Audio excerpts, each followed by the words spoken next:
நண்பர்களே, இன்று நடராஜர் பற்றிய சிதம்பரம் கோவிலில் 432 ஹெர்ட்ஸ் ஃப்ரீக்வென்சி. விஞ்ஞானிகள் ஆச்சரியப்பட்டது ஏன்? இந்த வீடியோ உங்கள் வாழ்க்கையில் நிஜமான மாற்றத்தை கொண்டு வரும்.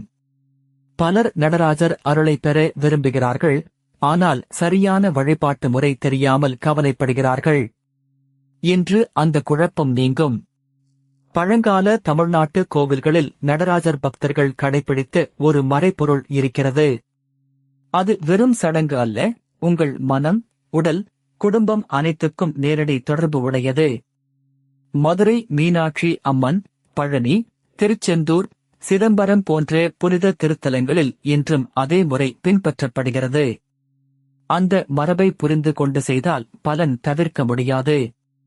முதல் படி, காலை 5 முதல் 6 மணிக்குள் குளித்து தூய ஆடை அணிந்து மனதை அமைதிப்படுத்துங்கள். நடராஜர் திருநாமத்தை மனதில் வைத்து 11 முறை சொல்லுங்கள். இரண்டாவது படி, விளக்கு ஏற்றி புத்தம்புதிய மலர்கள், தேங்காய் அல்லது பழம் படைத்து வழிபடுங்கள். பக்தியும் நேர்மையும்தான் முக்கியம், விலையுயர்ந்த பொருட்கள் அல்ல. மூன்றாவது படி, சிதம்பரம் கோவிலில் 432 ஹெர்ட்ஸ் ஃப்ரீக்வென்சி. விஞ்ஞானிகள் ஆச்சரியப்பட்டது ஏன்? தொடர்பான குறிப்பிட்ட மந்திரத்தை தினமும் 27, 54 அல்லது 108 முறை சொல்லுங்கள். 21 நாட்கள் தொடர்ந்து செய்தால் மன தெளிவு கிடைக்கும். நான்காவது படி, வெள்ளிக்கிழமை அல்லது சிறப்பு நாட்களில் உபவாசம் விருப்பமானது, ஆனால் சாத்விக உணவு, பொய்யற்ற வார்த்தைகள், கோபமின்மை ஆகியவை மிக முக்கியம்.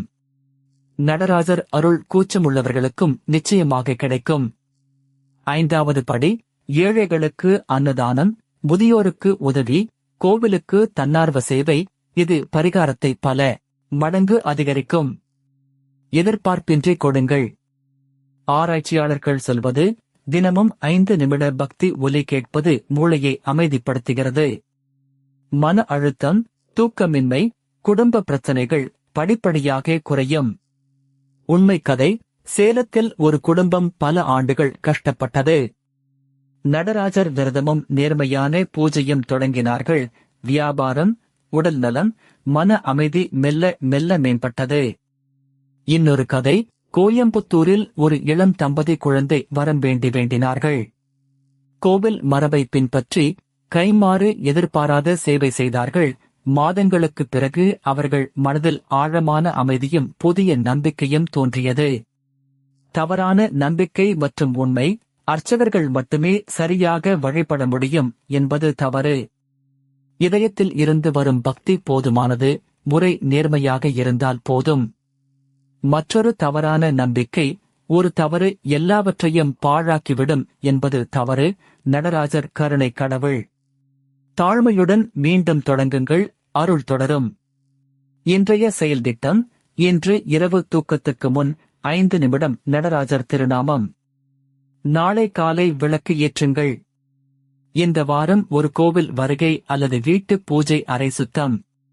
பக்தர்கள் சொல்லும் பலன்கள், தைரியம், மன தெளிவு, கடன் தீர்வு, திருமண நல்லிணக்கம், வேலை வாய்ப்புகள், உடல்நல நிலைப்பாடு. நேரம் ஒவ்வொருவருக்கும் மாறுபடும், பொறுமையுடன் நம்பிக்கை வையுங்கள். தடைகளுக்கான பரிகாரம், சனிக்கிழமை எண்ணெய் விளக்கு ஏற்றுங்கள். அம்மன் அல்லது முருகன் கோவிலில் கருப்பு வஸ்திரம் படையுங்கள். 108 முறை வேகத்தை விட கவனத்துடன் உச்சரியுங்கள். குடும்பத்தில் குழந்தைகள், எளிய சுலோகங்கள் கற்றுக் கொடுங்கள். திருவிழா நாட்களில் அழைத்துச் செல்லுங்கள். மதிப்புகள் அடுத்த தலைமுறைக்கு சென்றடையும். கலாச்சாரம் வீட்டு பழக்கத்தில்தான் உயிர் வாழ்கிறது. அலுவலகத்தில் பணிபுரிவோருக்கு 2 நிமிட இடைவேளை பிரார்த்தனையும் பலன் தரும். நடராஜர் நேரத்தை அல்ல, நோக்கத்தை பார்க்கிறார். நண்பர்களே, சிதம்பரம் கோவிலில் 432 ஹெர்ட்ஸ் ஃப்ரீக்வென்சி. விஞ்ஞானிகள் ஆச்சரியப்பட்டது ஏன்? இது வெறும் கோட்பாடு அல்ல, நாள்தோறும் செய்ய வேண்டிய பயிற்சி. சிறிதாக தொடங்குங்கள், 21 நாட்கள் தொடர்ச்சியாக செய்யுங்கள். ஆலய மணி சேனலில் சந்தா செய்யுங்கள். தினமும் கோவில் ஞானம், பரிகாரம், தல புராணம் வருகிறது.